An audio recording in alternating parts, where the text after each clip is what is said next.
I'm going to talk you through this one. Well, I am and I'm not at the same time. It's amazing how that works. I'll tell you how I've done it so far. Trimmed down a replacement piece, drilled out the spot welds, marked it out. I'll cut that out. I'll sandblast that panel, which you can just see, to make sure that it's spotlessly rust free. Copper spray it. I'll put this panel on top of the other panel, mark it where these holes are, try and cut them as neatly as possible, and drill the holes for plug welds. Literally put it in. That'll be about as simple as that repair could ever be.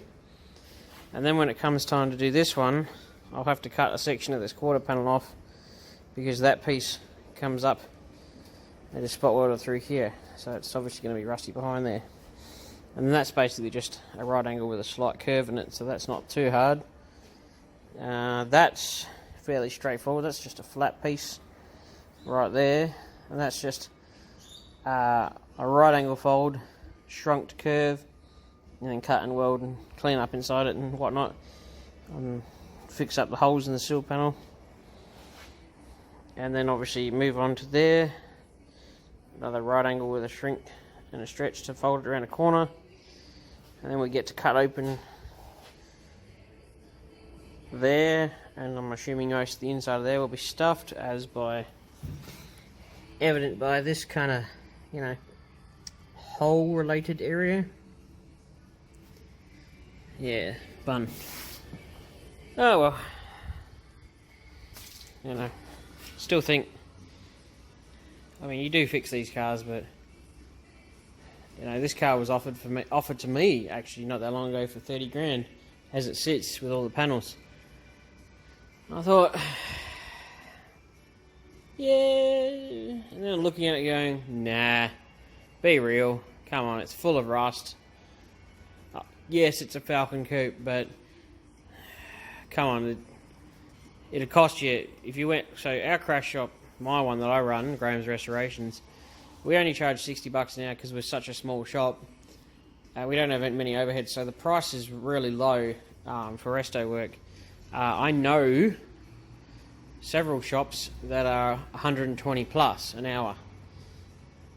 So, you know, I quoted this job, I reckon it was about $14,000 to $15,000 worth of damage, like, not damage, 14 to 15 grand worth of rust repair in it, just because of how much time is involved in fixing each one.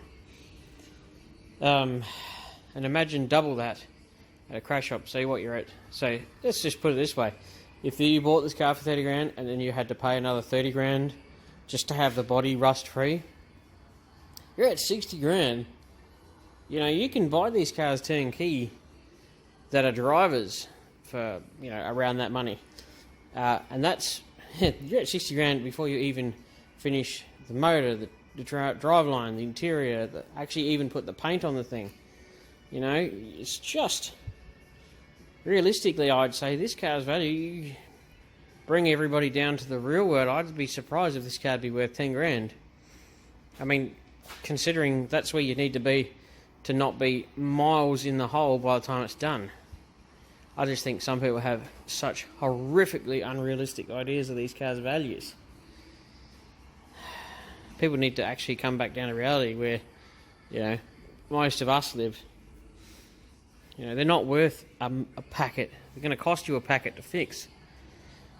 That's just my rant on what people seem to think these cars are worth. It's only a two-door Falcon. Come on. Be real. People just underestimate how expensive rust repairs are and how much time is involved in fixing them. You just don't know. And paintwork. You know, somebody goes, oh, how much to paint a car? Do you know that on average, a door shut respray of a car that's relatively straight is about $10,000 to have a good paint job? There are plenty of people who do a shonky one for far less, but they're shonky. A decent closed door respray is about 10 grand because the amount of work involved in making it pretty. You wouldn't think it, but that is what costs about $500 to paint a panel on a car. If it's got damage. A bit less than that to do the paint, but paint itself is expensive. People don't know that.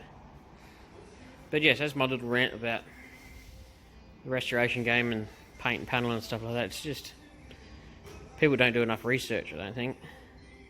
But yeah, keep watching. I will follow this up with a bit more.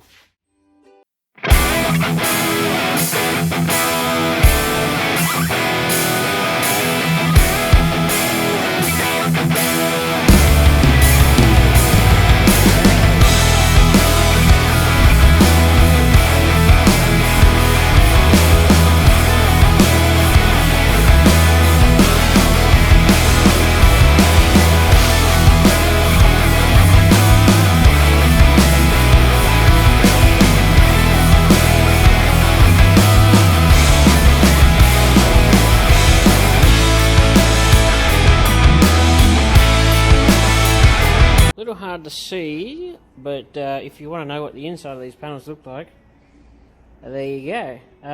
Do you want to know why they rust out?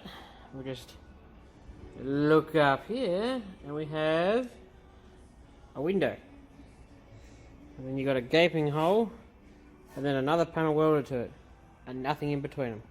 So literally, water falls down there, and traps, and rusts them out. That is a bad design. That's just how it is. You can find this actual same pillar on a ute, because obviously they share the same doors as a hardtop. And they don't rust that section out because there's no window right there. Sorry, just got a bit antsy in that one. But yeah, so this is fairly straightforward. You just sandblast in there, copper spray it, get up my new piece. Needed a bit of trimming, but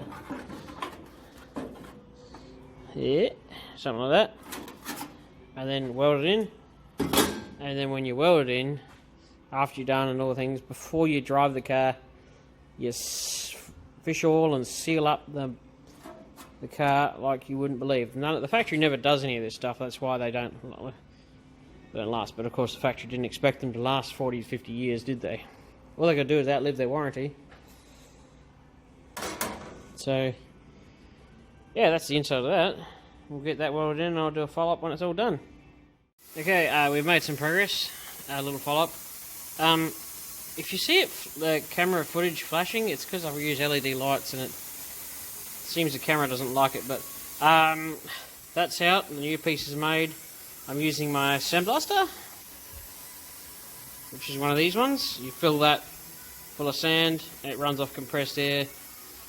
And it really does require a fair amount of air, so like it's happiest between 4 and 8 bar. Anything below that is just going to not work properly. So obviously my compressor needs to be replaced. So I run it in like a blast, let it build up, another blast, but it works good. It doesn't take that long. I still think, in my humble opinion, sandblasting really is the best way to get pitting out. So I'm going to go over that a bit more, but yeah, that gives you an idea of how clean that's going to be when it goes back on, and then it'll be good as gold. And then obviously copper spray and whatnot, and when it goes on you won't even know. But yeah.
End of the day, we got this piece done.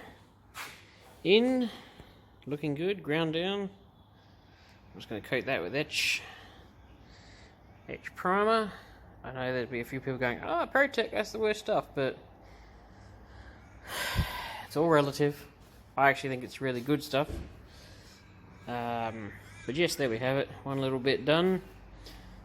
Yeah, so I would epitech. I would bare metal the whole car, epitech it, and then grind off the areas that need to be repaired, and then coat it in that. When that was done, take it all off, redo the whole car, and then start the bodywork that way. I also, while I had the sandblaster going, I blasted this whole section here, so I know what I'm looking at now. Took all the stuff off, now it's exposed. So that bit's done. That bit's done. Tomorrow I'll tackle that section and up there. See how long that takes. May not take forever. I'll tackle there. And then we'll have that whole B pillar and A pillar done. Well, the lower section anyway. I'll fix those holes in the sill panel. And we'll hack open in here and see what disaster is in there, which I'm sure will be aplenty. Yes, I've had some requests. I had a request for a longer video, but it's a lot harder than you think to make a longer video and keep it entertaining. Also, editing takes forever. I'll try my best. I'll try and make everybody happy. It's actually a very difficult task. So yeah, I'll just throw some etch on that and come look at it tomorrow. See where we're at. Thanks for watching. Like, share, and subscribe.